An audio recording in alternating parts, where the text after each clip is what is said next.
pproteus back for round number 3. This opponent, no idea. This hand is clearly not keepable. Opponent's going first, they mulligan. This hand is okay, but bad. I mean, it's not actually bad, especially because I'm mulliganing and on the draw, so I get to search for lands, maybe Burning Tree Emissaries. Not Nest Invader. I have enough 2-drops. Affinity again. Alright. Let's see how this one goes. Excuse me. Rancor is, well, it does something. So I'm going to wait for my opponent to show me what's in their hand. Maybe a Carapace Forger. Wellspring is totally acceptable. Basically just cycles. Wellspring is indicating the perilous research builds. Okay, now I have a choice. I can choose to cast Rancor or not. I think I do want to cast Rancor. My opponent hasn't displayed any fixing, so it's possible they have Galvanic Blast and they're just waiting for a chance. I want the Nest Invader to get out here. That's my main reasoning. If I have to ask myself which of these 4 creatures do I want to play this turn, I only get to cast 1. Sorry, not Nest Invader. If I only get to cast 1, which of these do I want to play? Nest Invader, River Boa. River Boa I don't even want to play until I can regenerate it. Ledgewalker I don't want to play until later in the game. Nest Invader and Nano Sentinel are then the 2 options. Nano Sentinel gets worse later in the game, so I'd rather play it early. So given that, I want to play the Rancor. Having a 4-power creature is nice because my opponent might go Mirror Forcer, and I can still attack into it. And then if they do remove, then I also know with the Rancor on it, and then I can replay the Rancor in some scenarios.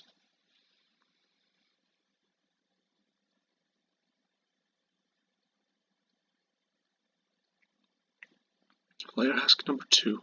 Alright. It would be so funny if I draw a Gut Shot. Ha! I drew the Gut Shot! See, my opponent is... I mean, I have no idea what they have in their hand. Mirror Forcer is still possible because they had 1, 2, 3, 4 artifacts.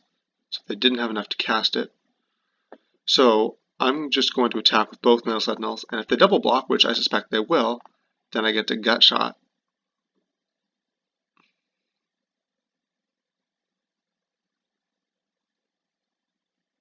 Double block the one without trample because they predict I have Pump Spell.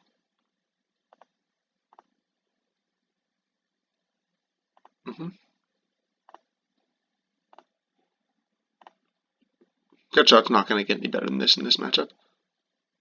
Than killing 2 creatures.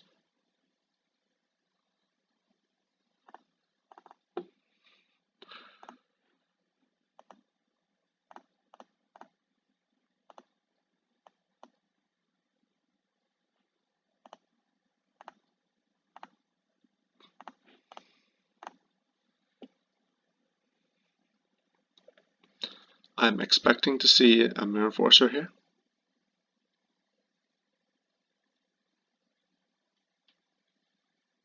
Gear Seeker is possible.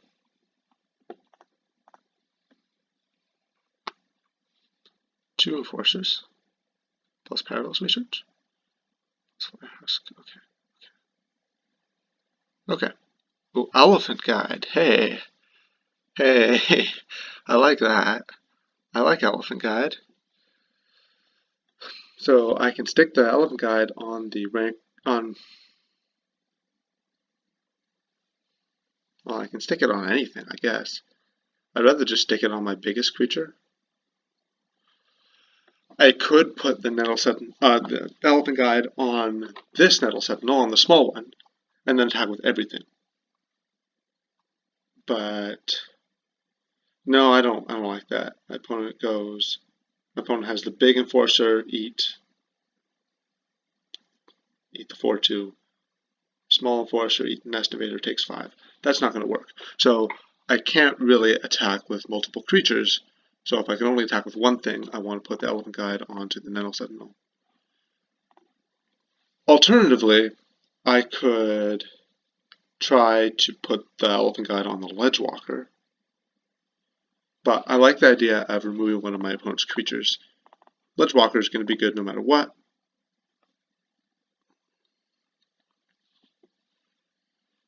This gets my opponent into a position where they can't really do anything, and then I get to play Ledgewalker, put the Rancor on it, and that's going to win the game fairly quickly.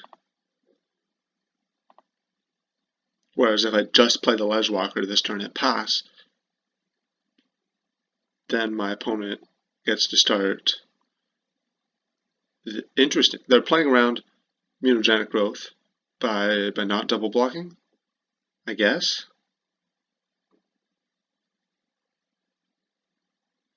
I can understand not wanting to trade mutagenic growth from an enforcer when you've got 2 flare husks.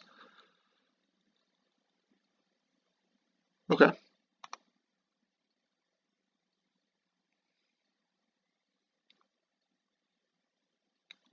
I don't remember if I finished that thought because I was distracted by the blocking. If I just play the Ledgewalker, then my opponent might just attack me for 10. And or like play Gear Seeker or attack for 9, something like that. And that creates a game where I'm no longer ahead. I don't like that. Alright, so I just want to keep attacking. I'm doing this Rancor here. Opponent I don't think has any instants. So I could attack with all 3, and then if they block Nest Invader, they take 7.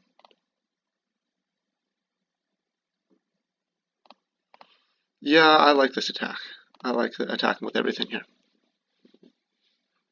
Ledgewalker is my insurance. It's not good yet. My opponent is going to have to play multiple things and in order to not die, I think. No, I guess one thing would be enough. If the opponent plays a 4/4, they're fine. Or a Gear Seeker is another option. But yeah, but they have to play something. They can't just suit up the Flare Husk on the Enforcer. Alright, so, got them. Sideboarding, pretty familiar.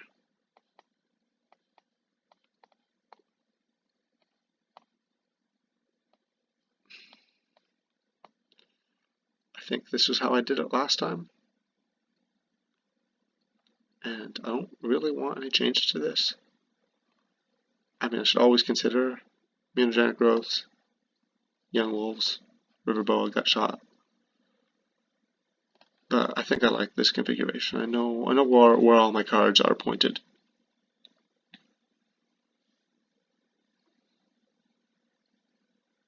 I think the Affinity matchup with this deck is quite good. And so between that and the lack of hexproof, this should be fine. Because I can win. I don't need these, right? I can just win game 1. And then they bring in what? Korklon Shaman against me? Korklon Shaman is a good card. Is it better than 1 mana destroy land? I don't know.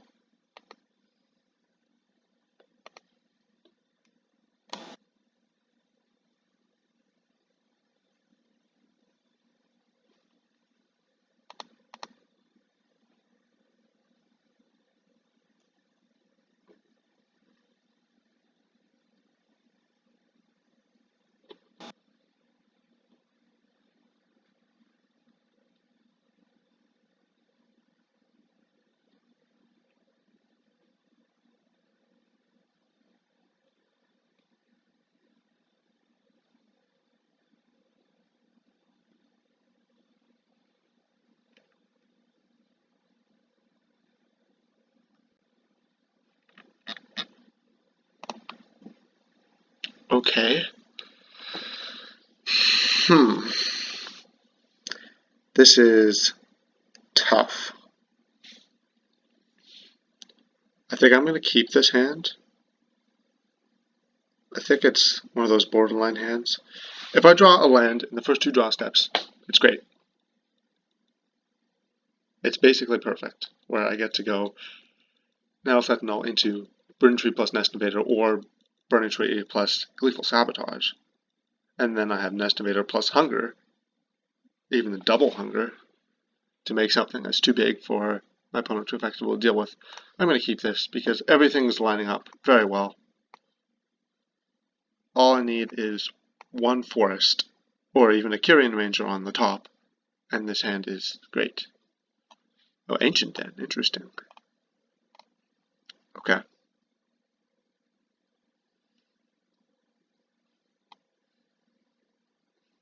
I haven't seen an Ancient Den out of Affinity in a while.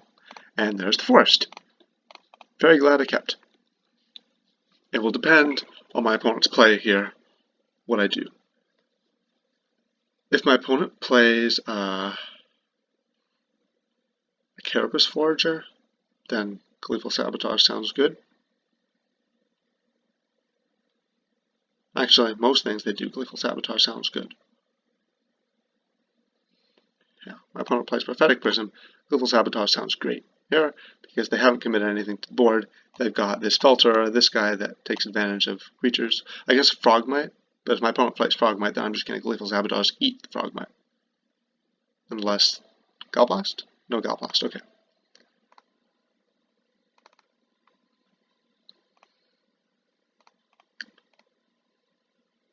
So killing the Frogmite removes a mana because of my opponent's Springleaf Drum. So, okay, here's your last chance to Gleeful Sabotage. Nope. So cast with Inspire, target, tap tap, untap Nettle Sentinel, kill your Seat of the Sign-On, because I don't think, well, I guess they could have Standard Bearer like the last guy, but they already have Springleaf plus Prophetic Prism, so it's a question of, is it more likely to see 2 blue symbols or 2 white symbols used in the same turn? And between Thoughtcast and Gearseeker, obviously blue.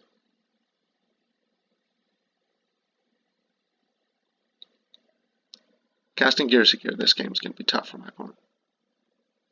It's going to be tough.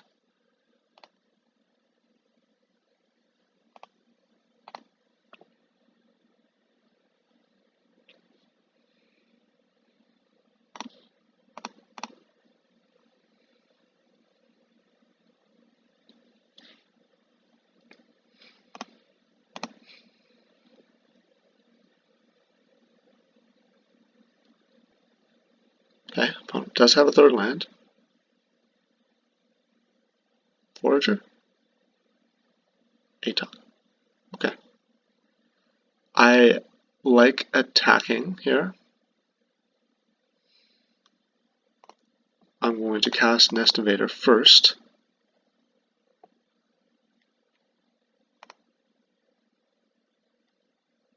So if I hunger, my opponent is going to have to sacrifice 3, no, just 2 things.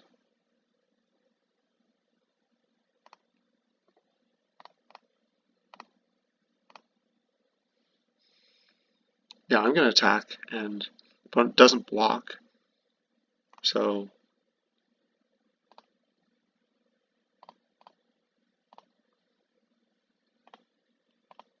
yeah, they can take 7. Opponent maybe has some Wellsprings or something that's good to sacrifice.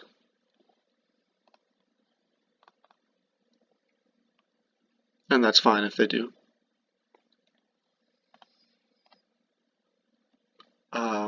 I guess I could die to Battle Rage.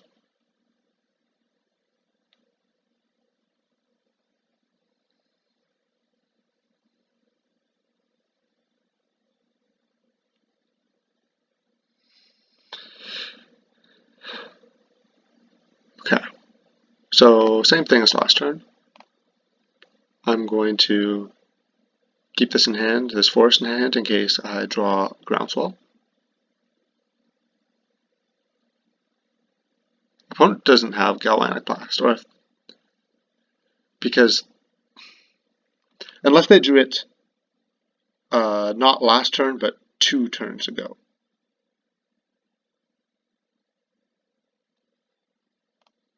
Because they clearly drew the Frogmite last turn. It's free. 2 turns ago, they'd used up their red mana, but they still could have cast it on the end step or in response to the hunger when I was tapped in. Yeah, so they just don't have Galvanic Blast. Never mind. I will attack with everything.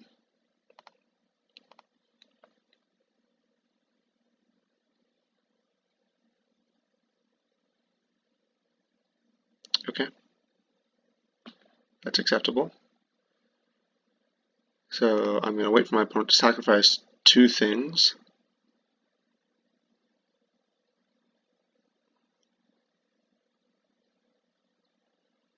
And then I think hunger onto the blocked Nest Invader. Unless they're going to cast something else, something crazy. Prismatic Strands.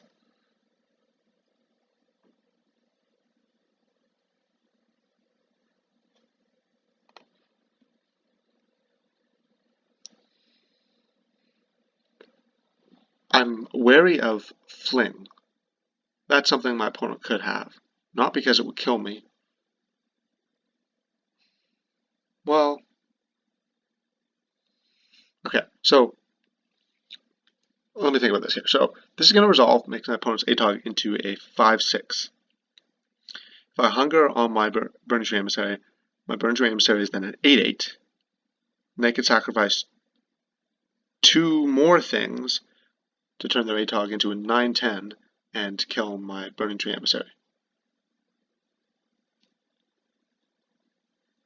And then they have ATOG plus 1 land versus 2 2/2s. Alternatively, cast Hunger on the Nest Invader. And then they have ATOG plus 3 things versus 5/5 and 2 2/2s.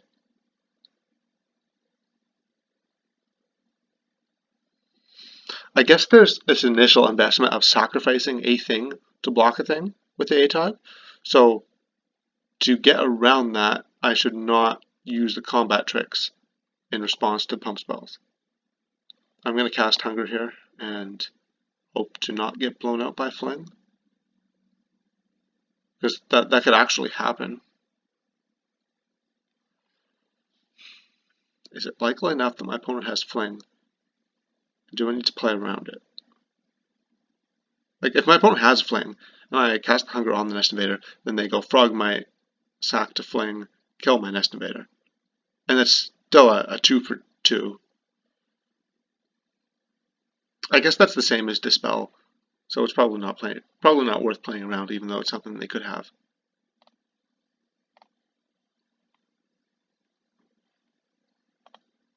Okay, go ahead, opponent.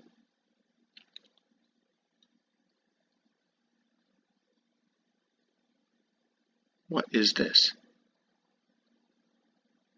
Metallic Rebuke. Okay. I didn't expect that.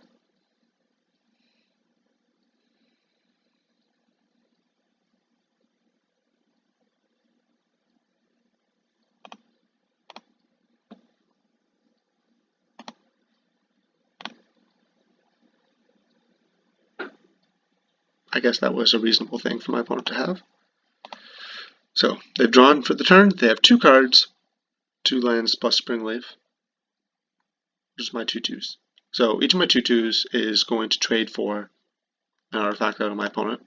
I'm not afraid of Fling. What's my opponent drawing?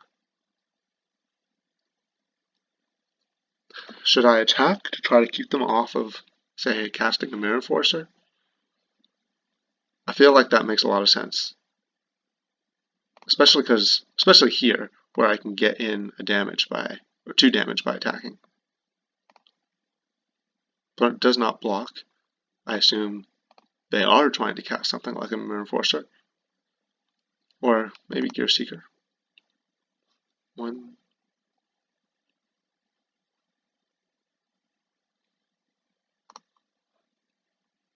Oh, I should have untapped the Nest Invader.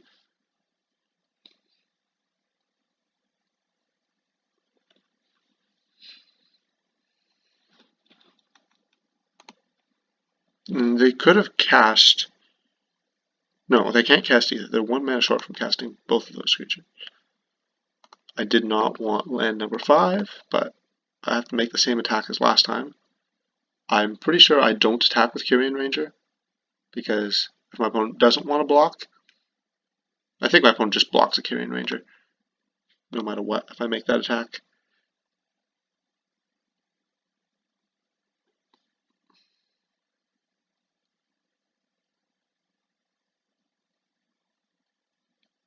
And it's not playing around anything by my opponent. Yeah, the fact that they didn't block indicates that I made the right attack, because they were just free blocked.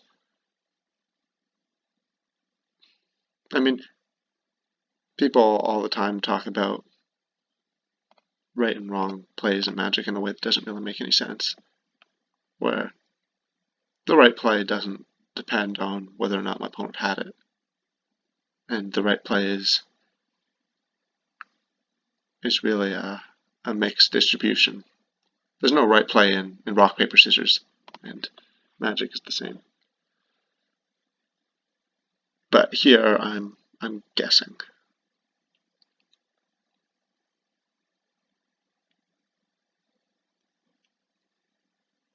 So I meant that I had the right read on my opponent's play.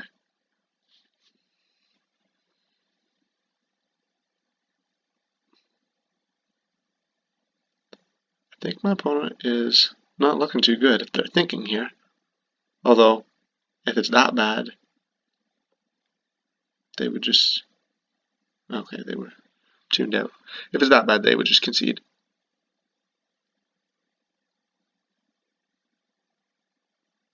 I think it's way more important to have the Nels Head untapped than... So my opponent plays Mirror Enforcer. They clearly just drew the Great Furnace last turn. I am playing into Galvanic Blast by attacking, but if you were... Well, my opponent clearly just drew the Great Furnace that turn, right? If you were my opponent, last turn, when I attack you down to 1, do you play the Galvanic Blast?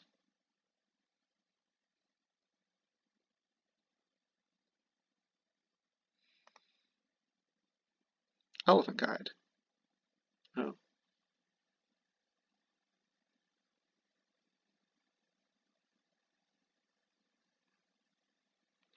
Okay, well, Elephant Guide makes it better. It means I get to sacrifice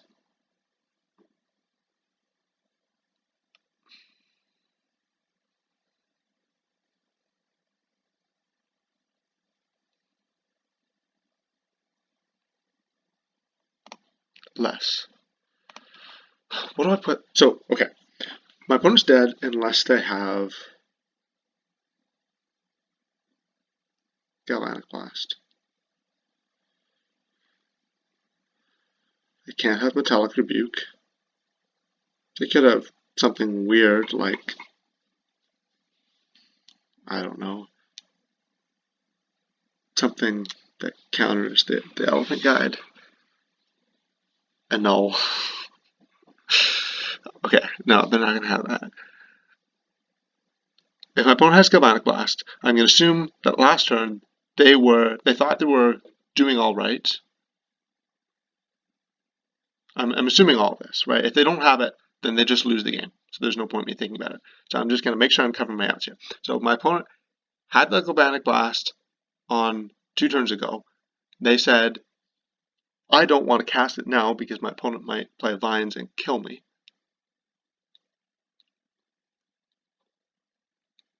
So they didn't cast it. And now they're holding up a galvanic blast, what do I want them to cast it on? Probably